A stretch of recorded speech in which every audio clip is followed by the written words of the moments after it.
हर लड़के और लड़की की शादी को लेकर बहुत से सपने और ख्वाब होते हैं, लेकिन इंडिया का एक ऐसा कबीला जिसके बारे में आप जानकर हैरान और परेशान हो जाएंगे।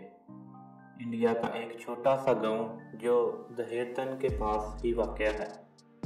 इस गांव में एक ऐसा अजीबोगरीब दस्तूर है जो कि सालों साल से वहां चला आ रहा है, और वो ये कि घर में एक बेटा हो, 2 बेटे हों, 5 बेटे हों या 10 बेटे हों, घर में बहू सिर्फ एक ही आएगी। इस गांव में खेती बाड़ी ही पेट पालने का एक जरिया है।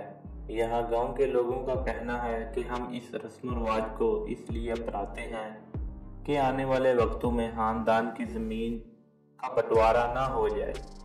इस गांव में कई ऐसे खानदान हैं जिनमें 5-5, 6-6, हत्ता के 10-10 भाइयों के एक ही बीवी है। इनमें से एक शख्स ने अमेरिका के अखबार को इंटरव्यू देते हुए बताया कि हम सब भाई अपनी इकलौती बीवी से हम बिस्तरी करते हैं और कोई भाई किसी दूसरे भाई से जेलस नहीं होता। सख्त कानून होने के बाद कानूनी तौर पर सबसे बड़ा भाई ही इकलौती बीवी का शौहर होता है।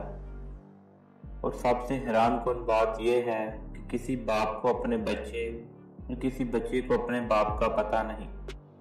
इस शख्स का कहना था कि ये रिवाज हमारे खानदान में सदियों से चला आ रहा है और हम उम्मीद करते हैं कि आने वाले वक्तों में भी इस रिवाज को इसी तरह निभाया जाएगा।